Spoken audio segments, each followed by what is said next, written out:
पेट की चर्बी बढ़ जाती है, इसकी असल वजह क्या है? सबसे पहले ये समझें कि चर्बी आई कहाँ से, आई कहाँ ये से, चर्बी ठीक। है क्या। हम जो भी चीज़ खाने के लिए हम खाते हैं वो हम खाना इसलिए खा रहे होते हैं कि हमें इससे एनर्जी मिले। जब भी हम खाना खाते हैं तो वो एनर्जी का सोर्स बन के हजम हो के एनर्जी बन के हमारे जिस्म में स्टोर होना शुरू हो जाती है। ठीक।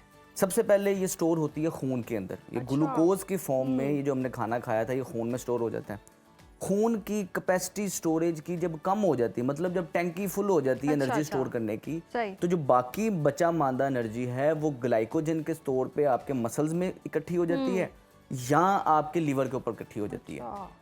अब अगर हमने खाया इतना ज़्यादा था कि उसके अंदर एनर्जी ही इतनी ज़्यादा है कि उसने खून की कैपेसिटी भी फिल कर दी है, उसने आपके लीवर को भी फिल कर दी है, उसने आपके मसल की ग्लाइकोजन को भी फिल कर दिया, तो फिर ये कहाँ स्टोर होगा?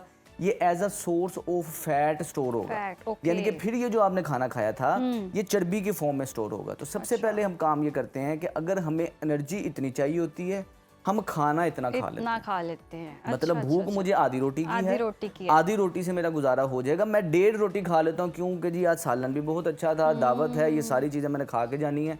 उसकी वजह से हमारे जिस्म की स्टोरेज के टैंक फिल होते रहते हैं और वो as a source of energy fat के तौर पे सेव हो जाता है। दिमाग को ये लगता है कि ये जो फैट इसने इकट्ठा किया था ये कल को अगर हम किसी स्टार्विंग मोड पे चले जाते हैं, हम किसी जंगल में चले जाते हैं या हमें कहीं लंबी दौड़ लगानी पड़ती है, तो वो इसी फैट को इस्तेमाल करके दोबारा से एनर्जी बना लेगा। लेकिन वो दिन कभी आता ही नहीं है। पहले वक्तों में आपने सुना होगा पेट में गुड़गुड़ हो रही है जी, बच्चे कह रहे हैं मुझे पेट में चूहे दौड़ रहे हैं, मेरे पेट में घोड़े दौड़ रहे हैं। आजकल वो पेट की गुड़गुड़ी खत्म होगी लोगों की भूख की वजह से। क्यों? क्योंकि हम खाने को बाकायदा तौर पे तब नहीं खाते जब भूख लगनी होती है, हमने टाइम के साथ इसे सेव किया हुआ है।